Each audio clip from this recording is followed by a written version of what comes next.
أعوذ بالله من الشيطان الرجيم بسم الله الرحمن الرحيم صلى الله تعالى على حبيبه محمد وآله وسلم صلى الله تعالى على حبيبه محمد وآله وسلم صلى الله تعالى على حبيبه محمد وآله وسلم آج کے اس بابرکت سیرت النبی صلی اللہ علیہ وآلہ وسلم کے لائیو سیشن میں آپ سب بہن بھائیوں دل کی گہرائیوں سے خوش آمدید۔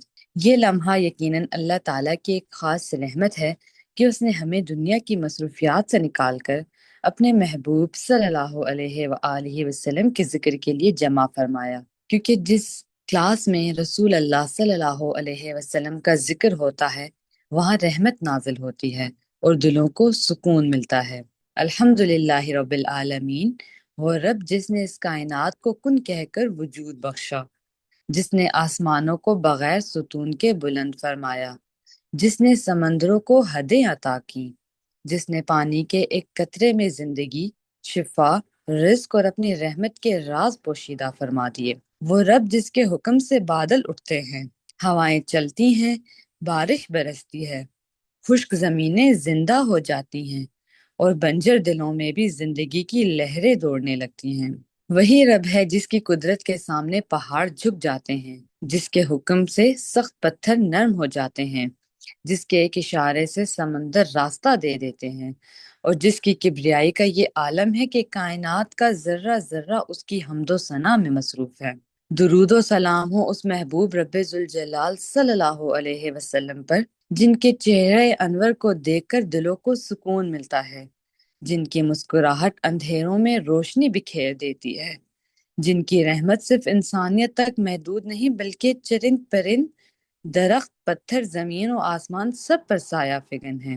آپ صلی اللہ علیہ وسلم کا اخلاق وہ بلند چوٹی ہے جہاں انسانیت اپنی معراج پاتی ہے۔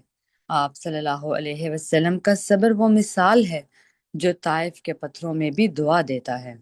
آپ صلی اللہ علیہ وسلم کی محبت کا وہ سمندر ہے جو دشمنوں کو بھی اپنے دامن رحمت میں جگہ دیتا ہے۔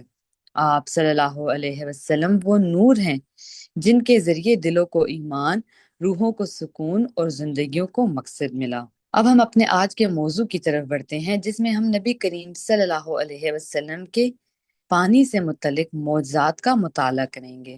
یہ صرف چند حیرت انگیز واقعات نہیں بلکہ اللہ تعالیٰ کی قدرت، حضور پاک صلی اللہ علیہ وسلم کی عظمت اور کائنات میں جاری نظام کی ایک گہری جھلک ہے۔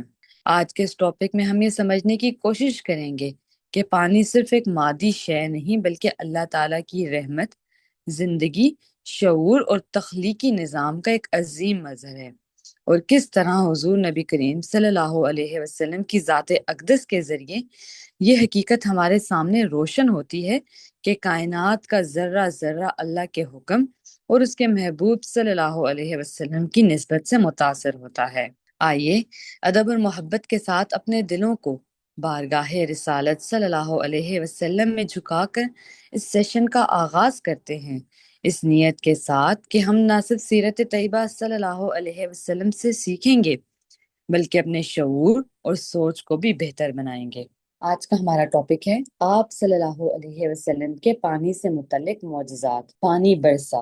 جمعے کے دن حضور صلی اللہ علیہ وسلم منبر پر خطبہ پڑھ رہے تھے کہ ایک بدو اٹھ کر کھڑا ہو گیا اور کہنے لگا، یا رسول اللہ صلی اللہ علیہ وسلم، مدینہ کے قرب و جوار میں قحط پڑ گیا ہے، ہمارے مویشی ہلاک ہو گئے ہیں اور بال بچے بھوک سے مر رہے ہیں، آپ ہمارے لیے بارش کی دعا فرمائیے۔ آسمان پر اس وقت دور دور تک بادل کا کوئی ٹکڑا نہ تھا۔ حضور صلی اللہ علیہ وسلم دعا کے لیے ہاتھ اٹھائے، یکا یک آسمان بادلوں سے ڈھک گیا اور زور و شور سے بارش برسنے لگی۔ بارش کی ایسی جھڑی لگی کہ اگلے جمعے تک مسلسل بارش ہوتی رہی۔ جمعہ کے خطبہ میں ایک بدو نے کھڑے ہو کر کہا، یا رسول اللہ صلی اللہ علیہ وسلم، ہمارے مکان گر گئے ہیں اور مال مویشی پانی میں ڈوب رہے ہیں، آپ صلی اللہ علیہ وسلم ہمارے لیے دعا فرمائیں۔ حضور علیہ الصلوۃ والسلام نے دعا فرمائی، بارش رک گئی۔ حدیبیہ میں کنواں۔ صلح حدیبیہ کے وقت مسلمانوں نے ایسے پتھریلے علاقے میں پڑاؤ ڈالا تھا جہاں پانی نہیں تھا، البتہ ایک کنواں تھا جو عرصے سے خشک پڑا تھا۔ حضور علیہ الصلوۃ والسلام نے ایک تیر حضرت ناجیہ رضی اللہ تعالی عنہا کو دیتے ہوئے فرمایا، اس خشک کنویں میں اترو اور اس کے بیچ میں یہ تیر گاڑ دو۔ تیر گاڑتے تیر گاڑتے ہی کنویں میں سے پانی کا چشمہ ابل پڑا۔ بنو سعد کا کنواں۔ بنو سعد بن حزیم کا ایک وفد حضور علیہ الصلوۃ والسلام کی خدمت میں تبوک کے مقام پر حاضر ہوا اور عرض کیا، یا رسول اللہ صلی اللہ علیہ وسلم، ہمارے کنویں میں پانی بہت کم ہے، گرمیوں کا موسم ہے، ہمیں ڈر ہے کہ ہمارا خاندان پانی کی تلاش میں منتشر ہو جائے، ہمارے لیے دعا کریں کہ کنویں میں پانی پورا ہو جائے۔ حضور علیہ الصلوۃ والسلام نے کنکریاں طلب کر کے ان کے ہاتھ میں لے کر ملا اور فرمایا، یہ کنکریاں بسم اللہ پڑھ کر ایک ایک کر کے کنویں میں ڈال دینا۔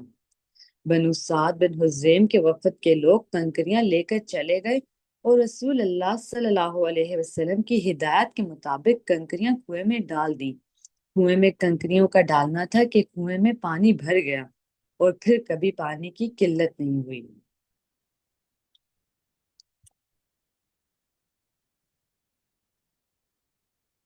تبوک کے راستے میں پانی۔ تبوک کے راستے میں وادی مشکک کی ایک چٹان میں پانی کا چشمہ تھا۔ چشمہ سے پھوٹنے والا پانی اس قدر تھا کہ صرف 3 آدمی اس سے سیر ہو سکتے تھے۔ سیدنا حضور علیہ الصلوۃ والسلام نے آگے جانے والوں سے فرما دیا تھا کہ وہ چشمے سے پانی نہ نکالیں جب تک کہ ہم نہ پہنچ جائیں۔ منافقوں کا گروہ سیدنا حضور علیہ الصلوۃ والسلام سے پہلے وہاں پہنچا اور اس کا سارا پانی نکال کر ضائع کر دیا۔ حضور صلی اللہ علیہ وسلم جب وہاں پہنچے تو انہیں اس امر کی اطلاع دے دی گئی۔ آپ صلی اللہ علیہ وسلم سواری سے نیچے اتر آئے اور چٹان کے نیچے ہاتھ مبارک رکھا اور دعا فرمائی تو چٹان سے پانی فوارے کی طرح ابل پڑا۔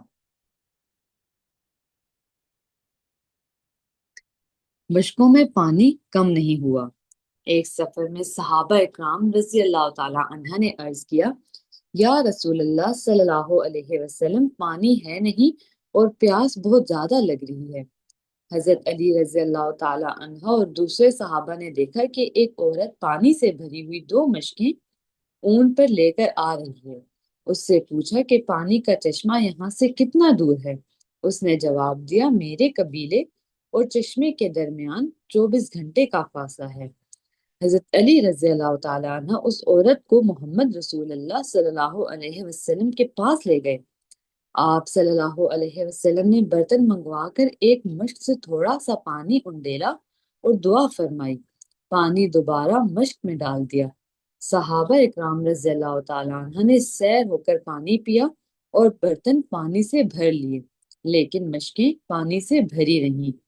عورت حیر و استعجاب کی تصویر بنی یہ سارا ماجرا دیکھ رہی تھی۔ جب سب لوگ پانی پی چکے تو رسول اللہ صلی اللہ علیہ وسلم نے فرمایا، اس عورت کو کھجوریں دے کر رخصت کر دو۔ پانی ایسا سیال ہے جو پھیلنے اور سمٹنے کی بدرجہ عدم صلاحیت رکھتا ہے۔ پانی ایک پیالہ میں ہو، گلاس میں ہو یا مٹکے میں ہو، تالاب، دریا اور سمندر میں ہو، جتنا چاہے خود کو پھیلا دیتا ہے اور جتنا چاہے خود کو سمیٹ لیتا ہے۔ پانی کی یہ صلاحیت پانی کا لاشعور ہے۔ ہر زندگی میں پانی کا عمل دخل 3 حصے ہیں۔ بتایا جاتا ہے کہ پانی کی فطرت نشیب میں بہنا ہے، لیکن اس کے برعکس پانی 80 فٹ ناریل کے اونچے درخت میں سربند پیالے میں جمع ہو جاتا ہے، اور جب نشیب کے طوفانی صورت اختیار کرتا ہے تو پورے شہر اپنے قدموں میں روند کر ویران کر دیتا ہے۔ زمین جب سے وجود میں آئی ہے اس وقت سے لے کر اب تک سمندر کئی بار اپنی جگہ بدل چکا ہے۔ جہاں اب خشکی ہے وہاں کبھی پانی تھا، اور جہاں اب سمندر ہے وہاں کسی زمانے میں زمین پر آبادی تھی۔ ماہرین کے مطابق دنیا کے بہت سے حصوں میں سمندر خشکی کی طرف بڑھ رہے ہیں، بہت سے جزیرے سمندر میں چھپ گئے ہیں اور سمندر میں غرق خشکی کے حصے دوبارہ نمودار ہو رہے ہیں۔ سائنسدانوں کے مطابق زمین کی سطح متحرک ہے۔ سطح زمین کے نیچے پگھلی ہوئی چٹانیں ہیں۔ سیاہ چٹانوں پر مشتمل مادہ میٹر بھی سست روی سے متحرک ہے، جس کی وجہ سے قشر ارض بڑی بڑی پلیٹوں میں ٹوٹ گیا ہے۔ پلیٹیں جہاں سے کھسک جاتی ہیں، زمین وہاں سے پھٹ جاتی ہے اور کھائیاں اور سمندر بن جاتے ہیں۔ بعض جگہوں پر کھچاؤ کی وجہ سے سلوٹیں بن جاتی ہیں۔ زمین کی سطح پر نمودار ہونے والی یہ سلوٹیں پہاڑی سلسلے ہیں۔ زمین پر 3 حصے پانی اور 1 حصہ خشکی ہے۔ سائنسدانوں کا خیال ہے کہ ایک خلیے پر مشتمل جاندار سے لے کر 12 کھرب سیل سے مرکب آدمی اور عظیم الجثہ حیوان سب کی زندگی پانی سے شروع ہوئی ہے۔ خشکی پر رہنے والی مخلوق اور پانی میں آباد مخلوق سمیت تمام جانداروں کے خون میں سوڈیم، پوٹاشیم اور کیلشیم کی نسبت وہی ہے جس نسبت سے یہ کیمیائی عناصر سمندر کے پانی میں پائے جاتے ہیں۔ سمندر میں نمک، گھاس پھونس، سی فوڈ اور دیگر سمندری مخلوق کے علاوہ بیش بہا معدنیات اور کیمیائی اجزاء موجود ہیں۔ ایک مکعب میل سمندری پانی میں 12 کروڑ 83 لاکھ ٹن سادہ نمک، 1 crore 80 lakh ton magnesium chloride, 78 lakh ton magnesium sulphate, 59 lakh ton calcium sulphate اور 3,60,000 ٹن میگنیشیم برومائڈ کے علاوہ آیوڈین، لوہا، تانبا، چاندی اور سونا بھی شامل ہوتا ہے۔ سمندر کا پانی کھارا ہوتا ہے، لیکن بعض ساحلوں کے قریب اس میں میٹھے پانی کے چشمے ملتے ہیں۔ سمندروں کی تہہ کے نیچے میٹھے پانی کے چشمے جاری رہتے ہیں۔ میٹھا پانی سمندر کے پانی سے ہلکا ہوتا ہے۔ جہاں کہیں سمندر کی تہہ کو توڑ کر میٹھا پانی باہر نکلتا ہے اور ہلکا ہونے کی وجہ سے اوپر اٹھنے کی کوشش کرتا ہے، ایسی جگہ سمندر کی سطح پر بلبلے دکھائی دیتے ہیں۔ سمندر کے پانی میں نمک کی مقدار دیگر کیمیائی اجزاء کی نسبت زیادہ ہے۔ جن مقامات میں دریا میٹھا پانی لے کر سمندر میں آ ملتے ہیں، وہاں سمندری پانی میں نمک کم ہے، اور جہاں میٹھے پانی کی آمیزش کم ہے یا جہاں پانی زیادہ مقدار میں بخارات بن کر اڑتا ہے، وہاں سمندر کے پانی میں نمک زیادہ ہے۔ سورج کی گرمی سے سمندروں، دریاؤں اور جھیلوں کا پانی بخارات میں تبدیل ہوتا ہے۔ بخارات بادل بن جاتے ہیں اور ہوا بادلوں کو اڑا کر لے جاتی ہے۔ پہاڑوں اور میدانوں میں بارش برستی ہے۔ فضا میں موجود گیسز اور پہاڑوں سے مختلف عناصر اس میں شامل ہو جاتے ہیں۔ یہ پانی زمین کی مٹی میں نمی پیدا کرتا ہے، جو حیاتیاتی پروسیس کا لازمی جز ہے۔ بخارات سے بھری ہوئی ہوا کا درجہ حرارت کسی وجہ سے کم ہو جائے تو بخارات قطروں کی شکل اختیار کر لیتے ہیں اور تھوڑی دیر کے لیے فضا میں موجود خاکی ذرات پر بسیرا کرتے ہیں۔ جب یہ قطرے بھاری ہو جاتے ہیں تو بارش کی شکل میں زمین پر گرنے لگتے ہیں۔ بادلوں کے اندر موجود پانی کے ہر قطرے پر مثبت یا منفی چارج موجود ہوتا ہے۔ یہ ذرات جب آپس میں ٹکراتے ہیں تو بیشتر مثبت چارج بادلوں کے اوپر کے حصے میں اور بیشتر منفی چارج بادلوں کے نچلے حصے میں جمع ہو جاتا ہے۔ اس چارج کی طاقت لاکھوں وولٹ ہوتی ہے۔ ایک بادل کے منفی ذرات جب دوسرے بادل کے مثبت ذرات سے ٹکراتے ہیں یا بادل کے منفی ذرات زمین پر موجود اشیاء کے مثبت ذرات سے ٹکراتے ہیں تو بجلی کا کوندہ سپارک لپکتا ہے۔ سپارک سے آس پاس کی ہوا شدید گرم ہو جاتی ہے۔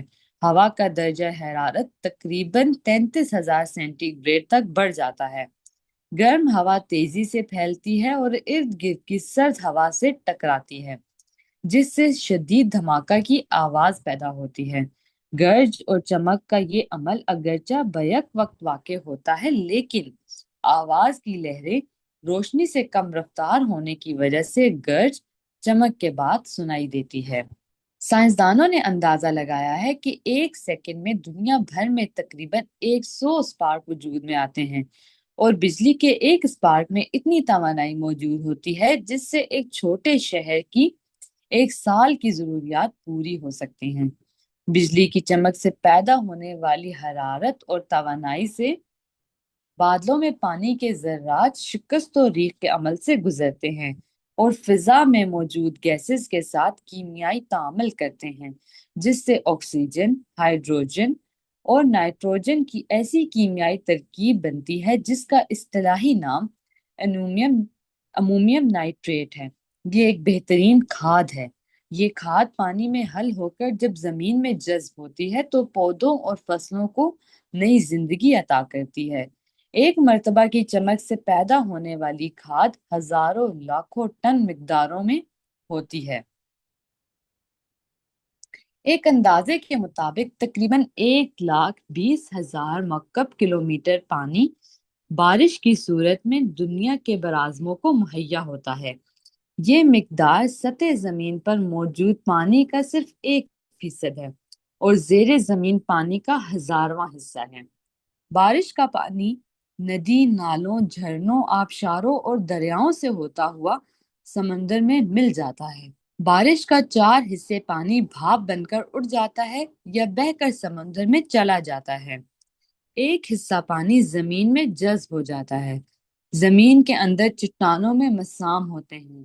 پانی مٹی اور مسام دار چٹانوں سے گزرتا چلا جاتا ہے۔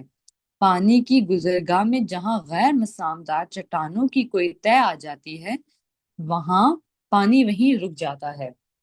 پانی آگے نہیں بڑھتا اور جمع ہوتا رہتا ہے اور اسی طرح مسامدار چٹانوں کے مسام اور دراڑیں پانی سے بھر جاتی ہیں۔ زمین دوز پانی کے ذخائر ہزاروں کلومیٹر سالانہ کی رفتار سے زمین کے اندر سفر کرتے رہتے ہیں۔ زمین کی نچلی تہوں میں ہزاروں سال تک پانی محفوظ رہتا ہے۔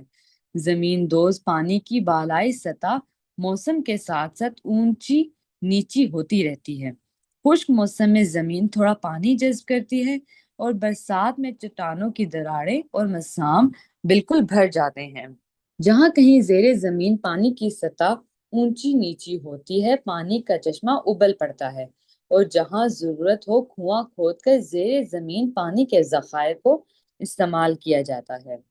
سورہ البقرہ آیت نمبر 21 اور 22 میں ارشاد ہے، لوگو بندگی کرو اپنے رب کی جس نے بنایا تم کو اور تم سے اگلوں کو، شاید تم پرہیزگاری اختیار کرو، جس نے بنا دیا زمین کو تمہارے لیے بچھونا اور آسمان کو چھت اور اتارا آسمان سے پانی پھر نکالے اس سے میوے تمہارے لیے رزق، بس تم یہ جانتے ہو تو دوسروں کو اللہ کے برابر نہ بناؤ۔ اس کے بعد سورہ الزخرف آیت نمبر 11 میں ارشاد ہے، اور جس نے خاص مقدار میں آسمان سے پانی اتارا اس کے ذریعے سے مردہ زمین کو زندگی دی، اسی طرح ایک روز تم زمین سے برآمد کیے جاؤ گے۔ اس نے آسمانوں اور زمین کو تدبیر کے ساتھ پیدا کیا ہے، وہی رات کو دن پر لپیٹتا ہے اور دن کو رات پر لپیٹتا ہے، اور سورج اور چاند اس کے قبضہ قدرت میں ہیں، سب ایک وقت مقررہ تک حرکت کرتے رہیں گے، دیکھو وہی غالب بخشنے والا ہے۔ سورہ الزمر آیت نمبر 5۔ اللہ ہی ہے جو ہواؤں کو اپنی رحمت کے آگے آگے خوشخبری لیے ہوئے بھیجتا ہے، پھر وہ پانی سے بھرے ہوئے بادل اٹھا لیتی ہے تو انہیں کسی مردہ سرزمین کی طرف حرکت دیتا ہے اور وہاں مینا برسا کر طرح طرح کے پھل نکالتا ہے، اور اسی طرح ہم مردوں کو حالت موت سے نکالتے ہیں، شاید کہ تم اس مشاہدے سے سبق حاصل کرو، جو زمین اچھی ہوتی ہے وہ اپنے رب کے حکم سے خوب پھل پھول لاتی ہے، اور جو زمین خراب ہوتی ہے اس سے ناقص پیداوار کے سوا کچھ نہیں نکلتا۔ اسی طرح ہم نشانیوں کو بار بار پیش کرتے ہیں اس قوم کے لیے جو کہ شکر کرنے والے ہیں۔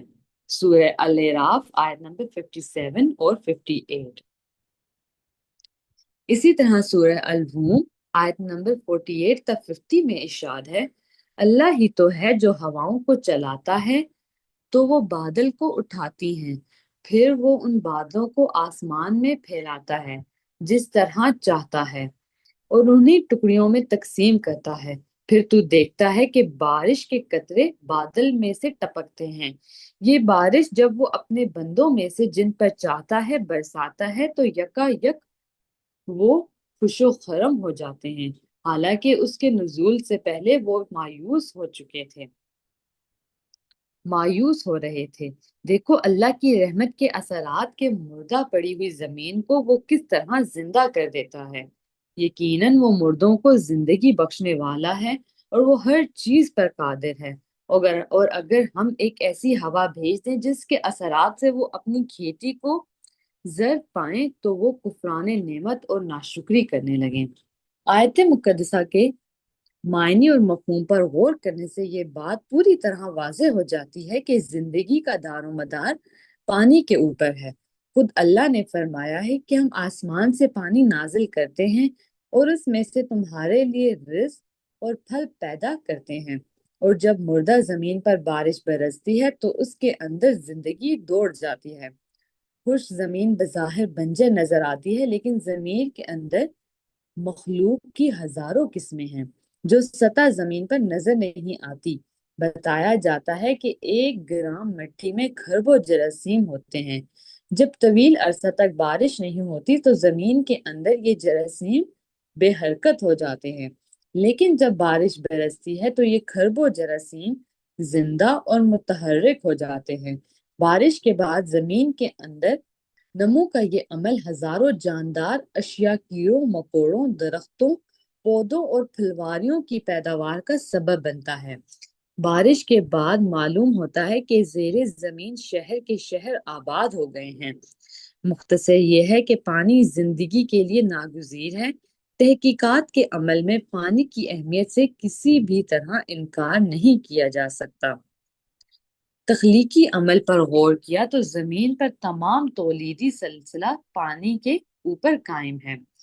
جب ہم پانی کا تذکرہ کرتے ہیں تو روحانی نقطۂ نظر سے 2 رخوں کا تذکرہ کرتے ہیں، ایک پانی اور دوسرا پانی کی ماہیت۔ جس طرح ہر انسان میں شعور اور لاشعور کام کر رہے ہیں اور انسان کی ساری زندگی لاشعور سے شعور کے اوپر انفارمیشن پر قائم ہے، اسی طرح پانی کی ماہیت اور خاصیت پر پانی کا وجود ہے۔ پانی کا پھیلنا، سمٹنا، زمین کے اندر پانی کا بہنا، چشمے، آبشار، نالے، دریا، آسمان اور سمندر سے بہنے والا پانی اپنے باطنی وجود لاشعور پر قائم اور متحرک ہے۔ باعث تخلیق کائنات سیدنا حضور علیہ الصلوۃ والسلام اللہ کے اسرار و رموز کے امین، اللہ کی نیابت اور خلافت کے اعلیٰ منصب پر فائز، حامل علم لدنی، تخلیقی فارمولوں کے ماہر، بحر و بر، شجر و حجر، سماوات اور زمین کے حاکم ہیں، اور انہیں اللہ کی نیابت کے تحت حاکمیت کے تمام اختیارات حاصل ہیں۔ سیدنا حضور علیہ الصلوۃ والسلام نے جب چاہا کہ پانی میں اضافہ ہو یا خشک کنویں میں پانی کا چشمہ ابل پڑے تو حضور صلی اللہ علیہ وسلم نے پانی کے باطن لاشعور میں تصرف فرما دیا۔ حضور صلی اللہ علیہ وسلم کے تصرف سے پانی کے ظاہر میں پھیلنے اور بہنے کی صلاحیت متحرک ہو گئی، خشک کنویں سے چشمہ ابل پڑا، اور یہی تصرف جب مشک کے پانی پر ہوا تو قانون الہی کے تحت آدمیوں کی بہت بڑی تعداد نے پانی پی لیا، لیکن مشک خالی نہیں ہوئی۔ سورہ النحل آیت نمبر 12 میں ارشاد ہے، ترجمہ: کیا تم نہیں دیکھتے کہ اللہ نے آسمانوں اور زمین کی ساری چیزیں تمہارے لیے مسخر کر دی ہیں اور اپنی کھلی اور چھپی نعمتیں تم پر تمام کر دی ہیں۔ حوالہ جات: کتاب محمد الرسول اللہ، جلد دوم، از حضرت خواجہ شمس الدین عظیمی رحمت اللہ علیہ، صلی اللہ تعالی علی حبیبہ محمد و آلہ وسلم، صلی اللہ تعالی علی حبیبہ محمد و آلہ وسلم، صلی اللہ تعالی علی حبیبہ محمد و آلہ وسلم۔ یہ تھا ہمارا آج کا ٹاپک، نبی پاک علیہ الصلوۃ والسلام کے پانی سے متعلق معجزات، اور اس کے بعد ہم نے بابا جی حضور کی کتاب کے ریفرنس سے پانی کو، بارش کو اور اس کے پیچھے کی سائنس کو مزید گہرائی میں سمجھا۔ اب میں آپ بہن بھائیوں سے درخواست کرنا چاہوں گی کہ آپ میں سے جو بہن بھائی آج کے ٹاپک کے حوالے سے ہمارے ساتھ جو بات بھی شیئر کرنا چاہیں، کوئی ایک پوائنٹ بھی اگر آپ ہمارے ساتھ شیئر کرنا چاہیں تو ہم لازمی سنیں گے آپ۔ سب سے پہلے اس واقعے میں سب سے خوبصورت پہلو جو مجھے نظر آیا وہ یہ تھا کہ حضور نبی کریم صلی اللہ علیہ وسلم نے اپنی ذات کی طاقت یا اختیار کو نہیں بلکہ ہر حال میں اللہ تعالیٰ کی بارگاہ میں دعا کو اختیار فرمایا تھا۔ قحط آیا تو بھی دعا کے لیے ہاتھ اٹھے، اور بارش زیادہ ہوئی تو بھی زبان مبارک سے دعا ہی نکلی۔ یہ ہمیں سکھاتا ہے کہ اللہ کے محبوب صلی اللہ علیہ وسلم کا طریقہ حکم چلانا نہیں بلکہ بندگی، عاجزی اور اللہ کی طرف رجوع تھا۔ سب سے پہلے جو ہم نے پڑھا تھا اس میں مجھے یہ بات سمجھ آئی تھی، اس کو لے کر اگر آپ سب کوئی بات کرنا چاہیں، کوئی ایک پوائنٹ جو آپ ہمارے ساتھ شیئر کرنا چاہیں جو آپ کو بہت اچھے سے ہٹ کیا ہو یا بہت اچھے سے سمجھ آیا ہو۔ جی تنویر بھائی۔ السلام علیکم۔ وعلیکم السلام۔ جی باجی، میں اسی حوالے سے نفسیاتی اور روحانی پہلو کے حوالے سے تھوڑا سا عرض کرنا چاہوں گا کہ انسانی جسم کا بڑا حصہ پانی پر مشتمل ہے نا، تو جب انسان محبت، دعا، سکون، ذکر، ایمان کی کیفیت میں ہوتا ہے تو جسمانی نظام پر بھی مثبت اثرات پڑتے ہیں۔ اسی لیے حضور علیہ الصلوۃ والسلام کی مجلس مبارک میں خوف سکون میں بدلتا ہے، خیال اطمینان میں، اضطراب سے رحمت میں تبدیل ہو جاتا ہے۔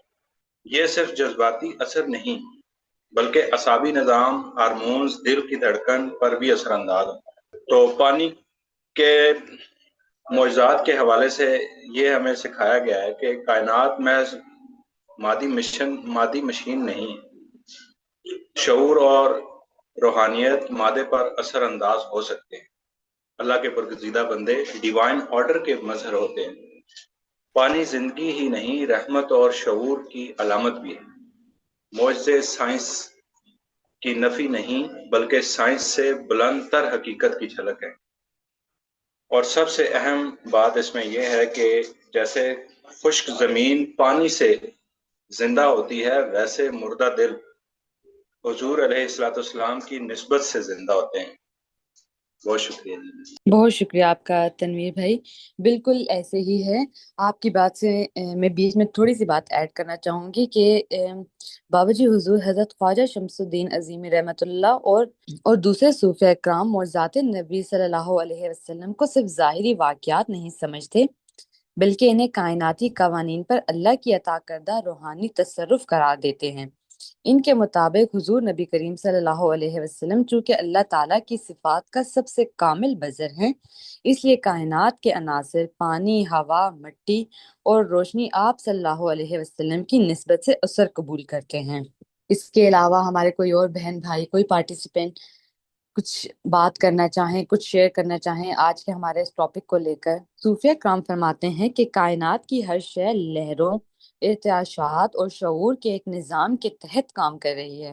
سائنس آج گیسز، توانائی، ویوز اور پانی کی ساخت پر تحقیق کر رہی ہے، جبکہ تصوف صدیوں پہلے یہ حقیقت بیان کر چکا ہے کہ کائنات کا ہر ذرہ ایک مخفی ربط اور شعور رکھتا ہے۔ بابا جی حضور فرماتے ہیں کہ کائنات اور انسان کے درمیان ایک نسبت موجود ہے۔ جب یہ نسبت کامل ہو جاتی ہے تو روحانی قوت مادی عناصر میں تصرف کرتی ہے۔ یہی وجہ ہے کہ نبی کریم صلی اللہ علیہ وسلم کے دست مبارک سے پانی کا جاری ہونا، تھوڑے پانی میں بے پناہ برکت ہو جانا یا پانی کا دعا کے اثر سے کیفیت بدل لینا دراصل اس حقیقت کا مظہر ہے کہ کائنات اللہ کے حکم سے شعوری نظام کے تحت کام کرتی ہے۔ میں آپ سب سے ریکویسٹ کرنا چاہوں گی کہ آپ آج کے ٹاپک کے حوالے سے کوئی ایک پوائنٹ جو آپ کو بہت اچھے سے سمجھ آیا ہو آپ وہ بھی شیئر کر سکتے ہیں ہمارے ساتھ۔ کوئی اور بات بابا جی حضور کی، یہ نبی پاک علیہ الصلوۃ والسلام کی سیرت کا سیشن ہے، اس کے حوالے سے اگر آپ کچھ بات کرنا چاہیں۔ حضرت داتا گنج بخش علی حجویری رحمۃ اللہ علیہ کی کتاب کشف المحبوب میں فرماتے ہیں، ولی کی توجہ سے کائنات کے عناصر میں تاثیر پیدا ہوتی ہے، کیونکہ اصل تاثیر اللہ تعالیٰ کی ہے اور ولی اس تاثیر کا مظہر ہوتا ہے۔ اسی طرح حضرت جلال الدین رومی رحمۃ اللہ فرماتے ہیں، جب روح اپنے اصل سے جڑ جاتی ہے تو مٹی، پانی، ہوا اور آگ بھی اس کے ساتھ ہم آہنگ ہو جاتی ہیں۔ کائنات کی ہر حرکت ایک منظم قانون کے تحت چل رہی ہے۔ سمندر، بارش، بادل، بجلی، زمین کے اندر پانی کا ذخیرہ، حتیٰ کہ انسانی جسم میں موجود نمکیات، سب ایک دوسرے سے جڑے ہوئے ہیں۔ گویا پوری کائنات ایک مربوط نظام ہے جسے اللہ تعالیٰ نے انتہائی حکمت کے ساتھ قائم فرمایا ہے۔ یہاں پر ایک پوائنٹ تھا، پانی کی خاصیت تھی کہ وہ خود کو پھیلا بھی لیتا ہے اور سمیٹ بھی لیتا ہے۔ اس سے ہمارے لیے عاجزی کا سبق ہے کہ نرم مزاجی اور لچک انسان کو باقی رکھتی ہے۔ اور جیسے آگے دیکھ رہے تھے کہ سمندر اور بارش کا نظام یہ ظاہر کرتا ہے کہ اللہ تعالیٰ کسی شے کو فنا نہیں کرتے بلکہ ایک شکل سے دوسری شکل میں منتقل کرتے ہیں۔ یہی زندگی اور موت کا راز بھی ہے۔ سائنس بادلوں، گیسز، بجلی اور کیمیائی تعاملات کی وضاحت کرتی ہے، لیکن تصوف یہ بتاتا ہے کہ ان سب کے پیچھے اللہ تعالیٰ کا امر اور حکمت کار فرما ہے۔ بارش کے ذریعے کھاد بننا، زمین کا زندہ ہونا، فصلوں کا اگنا، یہ سب اس بات کی علامت ہے کہ اللہ تعالیٰ نے زندگی کے اسباب پانی میں رکھ دیے ہیں۔ انسان کے خون میں وہی عناصر پائے جانا جو سمندر میں موجود ہیں، اس بات کی طرف اشارہ ہے کہ انسان اور کائنات ایک ہی نظام اور ایک ہی اصل سے وابستہ ہیں۔ اور آخر میں بابا جی کا ایک کوٹ یہاں پر جو ہے وہ منشن کرنا چاہوں گی کہ کائنات کا ہر ذرہ ایک دوسرے سے مربوط ہے اور پانی اس ربط کا سب سے واضح مظہر ہے، کیونکہ پانی زندگی، شعور اور رحمت تینوں کا ذریعہ ہے۔ جس طرح پانی بادلوں، بارش، دریا اور سمندر کی مختلف شکلوں میں رہ کر بھی اپنی اصل نہیں بدلتا، اسی طرح ہمیں بھی دنیا کے مختلف حالات سے گزرنا ہے، مگر ہماری اصل اللہ تعالیٰ کی طرف نسبت ہے۔ جی، تو یہ تھا ہمارا آج کا ٹاپک، جس میں ہم نے بہت گہرائی کے ساتھ سب سے پہلے نبی پاک علیہ الصلوۃ والسلام کے معجزات کو سمجھا، اور اس کے بعد ہم نے اس کے پیچھے کی سائنس، حکمت کو سمجھا، اور اس پر ہم نے بات کی۔ اگر آپ سب کے پاس کوئی بات نہیں ہے تو ہم اپنے آج کے سیشن کو اینڈ کرتے ہیں۔ انشاءاللہ اگلے سیٹرڈے نیکسٹ سیشن میں نیکسٹ ٹاپک کے ساتھ آپ سب سے دوبارہ ملاقات ہوگی۔ تب تک کے لیے آپ سب کو اللہ حافظ اور بہت شکریہ۔